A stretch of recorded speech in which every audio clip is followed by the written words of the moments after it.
이런 말씀 드리긴 뭐하지만 저는 신앙생활을 한 지 30년이 넘어가고 있습니다. 네, 자랑하는 거는 아니고요. 저는 번데기 앞에서 주름 잡지 않아요. 네, 말씀드리고 싶은 이야기가 있는데요.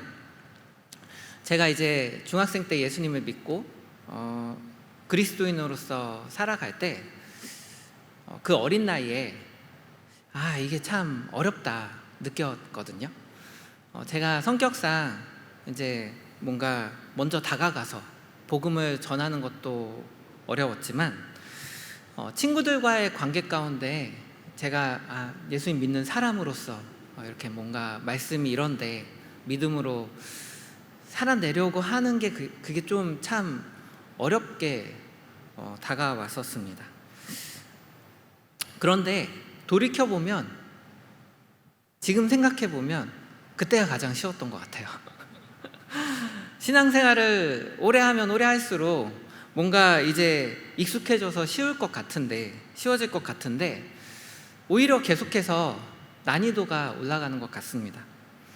어제보다 오늘, 오늘보다 내일 정말 더 예수님을 닮아가고 믿음이 성장하고 성숙한 그리스도인으로서 신실하게 살아가고 싶은데 그게 정말 쉽지 않은 것 같습니다. 그런 면에서 여기 계신 분들, 오랜 시간 동안 예수님을 믿고 살아오셨고 지금도 그렇게 신실하게 하나님의 자녀로, 예수님의 제자로 살아가고 계신 여러분들을 좀 존경한다고, 정말 그게 쉬운 일이 아닌데 참 잘하고 계시다고 말씀드리고 싶습니다.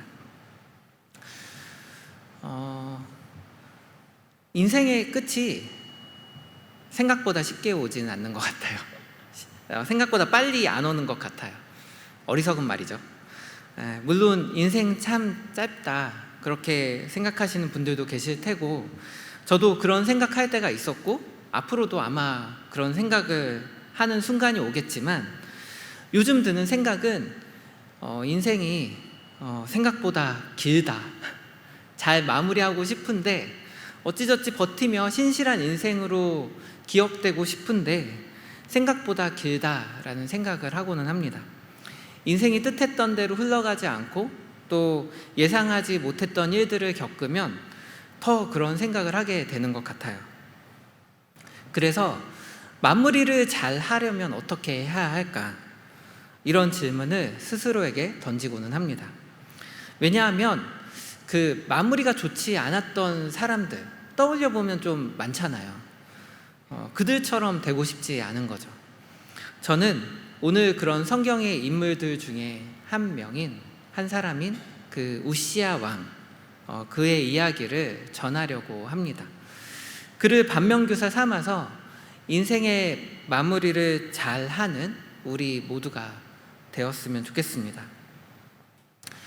우시야는 그 이스라엘이 남북으로 갈라졌었잖아요.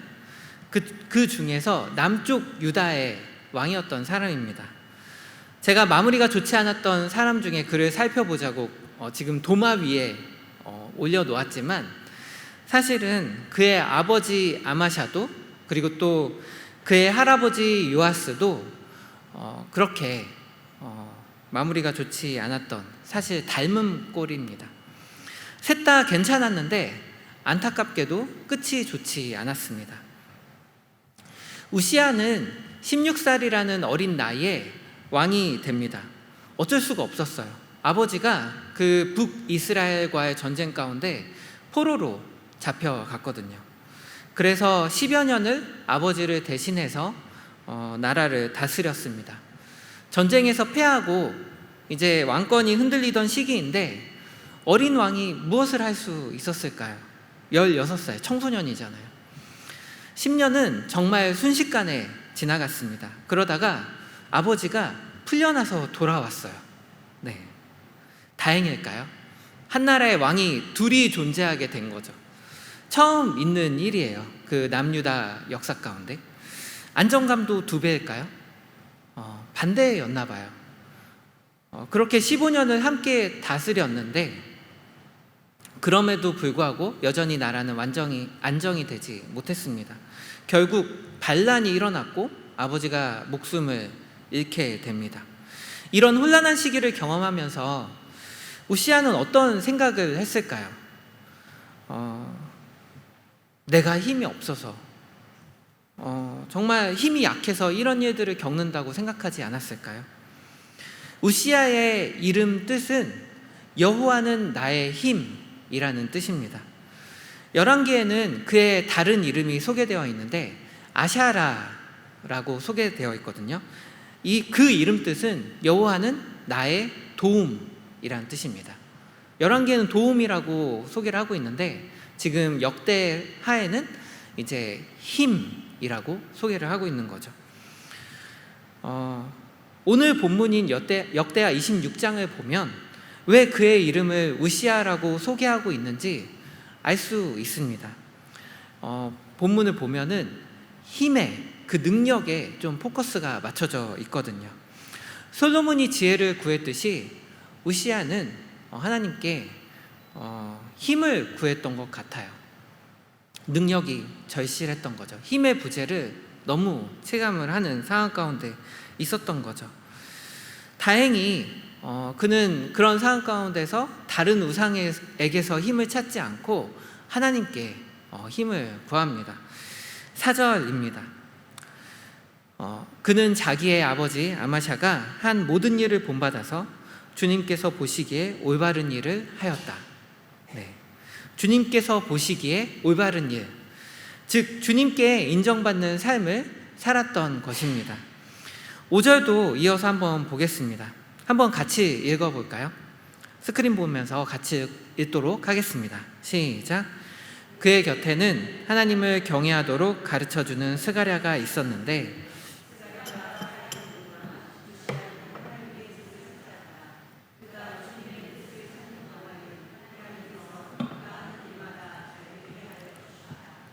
네, 잘 되게 하여 주셨다. 단서가 붙어 있어서 찜찜하긴 하지만 어쨌든 그는 하나님의 뜻을 구하는 사람이었습니다. 그리고 하나님께서는 그가 잘 되도록, 형통하도록 이끄셨습니다. 26장을 읽다 보면 정말 이보다 더 잘할 수 있을까 그런 생각이 들 정도로 정말 성공적으로 나라를 운영하고 부강하게 만들어요. 먼저 그가 엘랏을 재건을 했는데 엘랏은 홍해 연안의 항구 도시거든요. 과거 솔로몬이 이 성읍을 통해서 이제 홍해 무역을 했고 그래서 큰 부를 축적을 했습니다. 솔로몬 시대의 영광이여 다시 한번 이라는 그런 느낌이 드는 거죠. 이 대목을 볼 때 그도 엘랏을 재건을 해서 솔로몬처럼 홍해 무역을 통해서 나라의 부를 축적하겠구나 그런 생각을 연상케 하는 거예요. 그리고 또 정복 전쟁을 일으켜서 영토를 확장을 해요.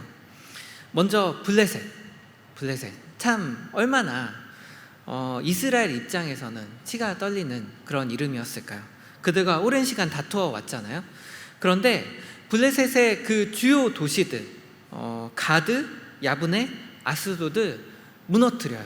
성벽을 무너뜨렸다고 하잖아요. 그러니까 도시를 무너뜨린 거예요. 그리고 곳곳에 새로운 도시들을, 그 지역에 새로운 도시들을 세웁니다. 엄청난 업적을 이룬 겁니다. 그리고 구르발이 어디인지는 알려져 있지는 않지만 그 지역의 아라비아 사람들과 또 마온 사람들을 무찔러서 정복을 하고 암몬 사람들에게는 이제 조공을 받아내요. 그 결과 그 우시아의 이름이 이집트에까지, 남쪽의 그 이집트에까지 알려졌다고 합니다. 이렇게 군사적인 성공을 거둔 것도 대단한데 백성들의 삶도 잘 돌아봅니다. 10절에 보니까 농사도 좋아했다고 해요. 그래서 백성들이 마음 놓고 가축도 기르고 농사도 지을 수 있도록 지켜주는 망대를 곳곳에 설치하고 광야 곳곳에 설치를 하고 여러 곳에 우물을 팠다고 합니다. 이렇게 안전하게 지켜주고 정말 먹고 살 걱정 없게 해주는 왕 어떠신가요? 지금도 그런 정부를 바라잖아요. 우시아는 그것을 이룬 왕입니다. 그래서 그 부유함을 바탕으로 직업군인 30만 7,500명을 정말 완벽하게 무장시켜서 훈련하고 유지를 합니다. 싸울 일 있으면 징집해서 이제 막 변변치 않은 무장으로 싸우던 그 시대에 이렇게 상비군을 두었던 것은 대단한 거죠. 거기서 그치지 않아요. 방어에 용이하도록 신무기도 개발을 해서 설치를 했다고 합니다. 거의 뭐 우리나라로 치면 정말 광화문에 계시는 세종대왕님이 연상되지 않으시나요? 아무튼 계속해서 이렇게 살아갔으면 좋았을 텐데, 계속해서 주님과 동행하며 정말 주님 보시기에 바른 길을 걸어갔으면 좋았을 텐데 그러지 못하죠. 50 중반에 결국 악한 일을 저지르고 맙니다. 우시야가 60 중후반에 사망한 것으로 알려져 있는데, 사실 이제 그의 인생이 10여 년 남은 거였거든요. 그런데 그 한결같음에 실패한 것입니다. 16절입니다. 16절도 한번 같이 읽도록 하겠습니다. 네, 함께 읽겠습니다. 시작. 우시야 왕은 힘이 세워지면서 교만하게 되더니 드디어 악한 일을 저지르고 말았다. 주님의 성전 안에 있는 분향단에다가 분향을 하려고 그리로 들어간 것이다. 이것은 주 하나님께 죄를 짓는 일이었다. 죄를 짓는 일을 한 거죠. 분향을 했다고 해요. 근데 이게 그렇게까지 큰 죄인가 여러분 생각해 보신 적 있을까요? 좀 갸우뚱하신 적은 없으신가요? 지금 우시야가 지금 오늘날로 치자면 지금 예배당에 나와서 예배를 드린 거거든요. 하나님께 예배를 드린다고 성전을 찾은 건데 방법이 조금 잘못되었던 것 같아요. 그런데 결과가 너무 가혹한 것 아닌가, 그렇게 생각할 여지가 있을까요? 우시야가 그 자리에서 바로 죽지는 않았어요. 그렇죠? 바로 죽임을 당하지는 않았지만 상당히 비참한 결말을 맞이를 합니다. 이 일로 인해서. 21절입니다. 제가 읽어드리겠습니다. 그는 죽는 날까지 나병을 앓았다. 주님의 성전을 출입하는 것도 허용되지 않았으므로 나병 환자인 그는 별궁에 격리되어 여생을 보냈다. 왕자 요담이 왕실을 관리하며 나라의 백성을 다스렸다. 나병을 앓은 기간을 10년 정도로 보는데 그 긴 시간 동안 격리 생활을 해야만 했고 공적인 예배도 함께 드릴 수 없었으며 죽어서도 이제 마지막 절 보면은 죽어서도 왕실 묘지에 묻히지 못하고 변두리 땅에 묻혀야만 했습니다. 그렇게까지 제사장만이 분향을 할 수 있다고는 해도 처음이자 마지막 시도였는데 한 번이었는데 다음 기회는 없었던 걸까, 그런 생각이 들 수 있습니다. 정말 신약 시대를 살아가고 있는 우리는 너무 감사하지 않을 수가 없는 거죠. 우시야 같은 시대였다면 예배드리다가 까딱하면 이렇게 한번 졸면 그대로 끝이에요. 그러나 신약 시대니 구약 시대니 가릴 것 없이 이것은 사실은 그의 영적 상태를 보여주는 한 사건이기도 합니다. 그가 지금 어떤 왕의 길을 걸어가고 있는지 보여주는 그러한 사건이라는 거예요. 자신이 직접 분향하려던 또 한 명의 왕이 있었거든요. 여러분 혹시 알고 계신가요? 바로 북이스라엘의 첫 번째 왕이었던 여로보암 왕입니다. 그도 직접 분향을 하려고 했어요. 그래서 하나님의 반대편에 선 자들을 여로보암의 길로 갔다라고 그렇게 계속 반복해서 표현을 하고 있죠, 성경은. 지금 우시야는 여로보암과 오버랩되고 있는 것입니다. 그래서 여로보암을 하나님의 사람이 막아섰던 것처럼 우시야를 아사랴가 막아섭니다. 아이러니하죠. 우시야의 다른 이름이 아사랴니까요. 아사랴 왕 대 아사랴 제사장. 과거의 내가 현재의 나를 막아서다. B급 감성의 제목을 쓸까 하다가 포기했습니다. 아무튼 어쩌다가 그가 이렇게 이러한 길로 타락하는 길로, 잘못된 길로 빠졌을까요? 하나님께서 보시기에 올바른 길을 걷던 자가 하나님과 함께한 그 성공의 경험도 많았던 이가 정말 백성의 삶을 살폈기에 백성들의 지지와 사랑도 많이 받았을 것 같은 우시야가 어쩌다가 변했을까요? 이렇게 변했다는 것은 정말 마음 아픈 일이자 안타까운 일이자 또 경각심을 심어주는 일이기도 합니다. 저는 정말 인생의 마무리를 잘하고 싶습니다. 지난주의 말씀처럼 마지막에 잘했다, 착하고 충성된 종아, 그러한 말을 주님께 듣고 싶습니다. 여러분도 마찬가지시겠죠? 그러기 위해서 우시야의 이야기로부터 우리가 받을 수 있는 교훈 2가지를 우리가 이 시간에 좀 제가 나누고자 합니다. 첫 번째, 인생의 마무리를 잘하기 위해서 우리는 끝까지 하나님께 신실해야 합니다. 끝까지 하나님을 의지해야 합니다.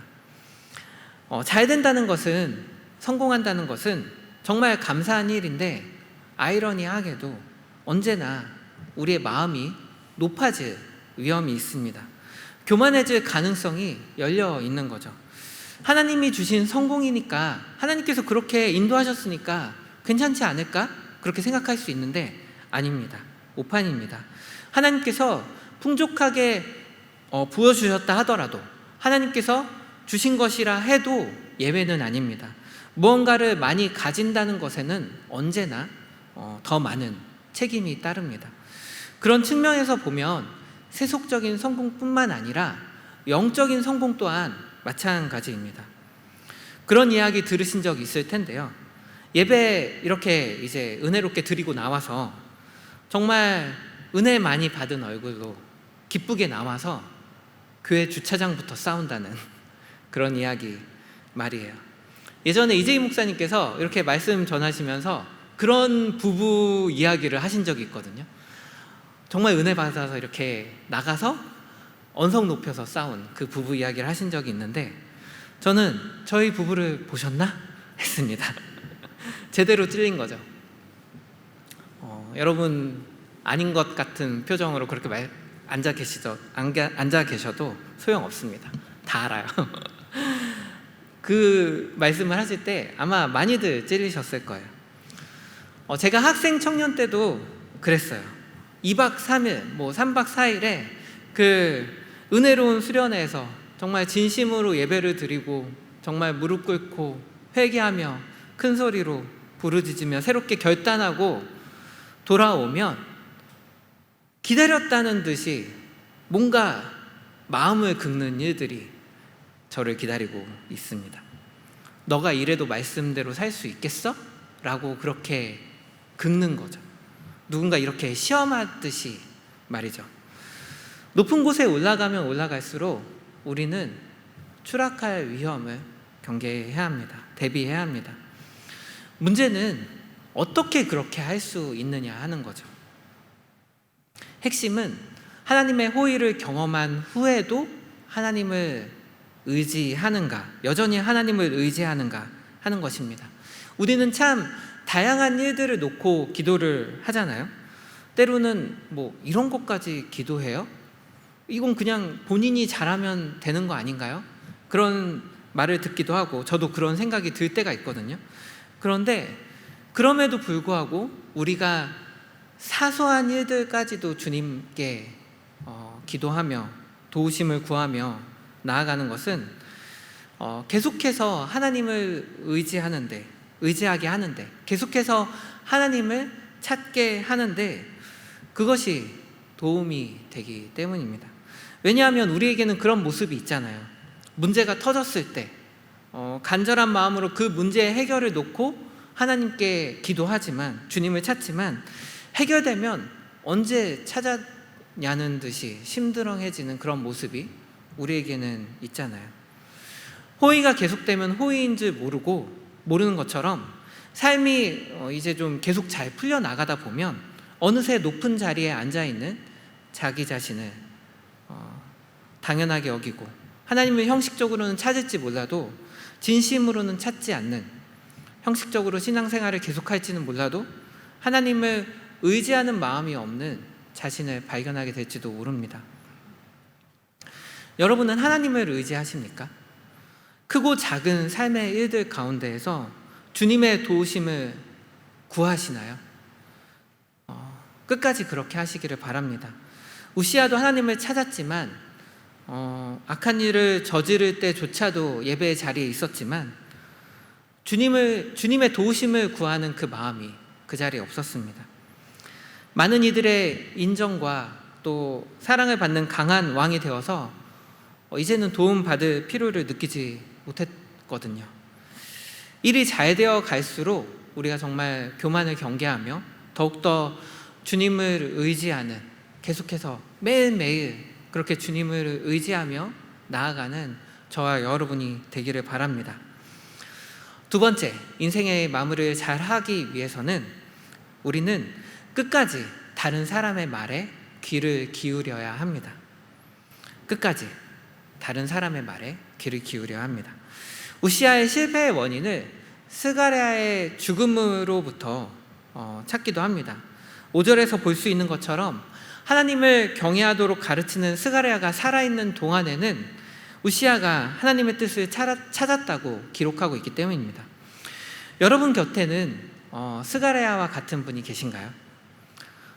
한번 떠올려 보시겠어요?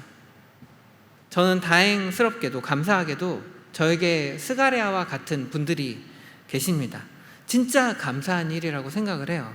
왜냐하면 제 인생에 멘토가 없었을 때에는 제가 참 후회할 결정들을 많이 했거든요. 그래서 그런 분들이 생기고 나서는 그때 이런 분들이 제 인생 가운데 계셨다면 얼마나 좋았을까, 그런 생각을 하고는 해요. 지금 그러지 않는 거는, 지금 후회할 결정들을 하지 않는 거는 제가 뭔가 좀 더 현명해져서 몇 단계 성장해서 그때보다는 제가 좀 더 예수님을 닮아서 지혜롭게 결정하고 그런 게 아니라고 생각을 해요. 그분들의 조언을 귀담아 들었기 때문이라고 생각을 합니다. 그런데 문제가 있어요. 여러분, 지금 떠올렸던 그 스가랴 같은 분들이 여러분보다 나이가 많으신가요? 아니면 적으신가요? 대부분 많을 것 같아요. 저에게 스가랴 같은 분들은 저보다 나이가 많습니다. 제가 할아버지가 되어서도, 아니 생명을 다할 때가 되어서도 여전히 계실까 생각해 봤을 때 모르겠어요. 물론 뭐 떠나는 건 나이 수는 아니라고 하지만 제가 드리고 싶은 말씀은 이게 꼭 연장자만을 뜻하는 건 아니라는 점입니다. 하나님을 경외하는 이라면 나이가 무슨 상관인가요? 단지 그의 말을 경청할 수 있느냐가 핵심입니다. 여러분의 연장자든 그렇지 않든 하나님을 경외하는 이의 말에 과연 경청할 수 있느냐, 나의 마음 가운데 그 말이 들어올 여지가 있느냐 하는 것이 핵심입니다. 연륜에서 묻어나오는 삶의 지혜, 이런 게 아니더라도 하나님을 사랑하고 하나님을 경외하는 사람이기에 나이가 어려도 그의 말을 존중하고 귀담아 들을 마음이 여러분의 마음 가운데 있으시겠죠? 네, 있으신 것 같습니다. 제가 이 자리에 지금 이 자리에 앉아 계시잖아요. 아무튼 제가 말씀드리고 싶은 말씀은 이것입니다. 여러분의 삶에 영적인 멘토가 꼭 필요합니다. 신앙생활을 오래 했어도 꼭 필요합니다. 그런데 그것보다 더 중요한 게 있는데, 다른 사람의 말을 귀담아 듣는 마음이 여러분의 마음 가운데 있는 것이 꼭 필요합니다. 자신의 생각만으로 신앙생활을 해서는 안 된다는 말씀을 드리고 싶습니다. 홀로서기 하는 신앙에 대해서 여러분 어떻게 생각하시나요?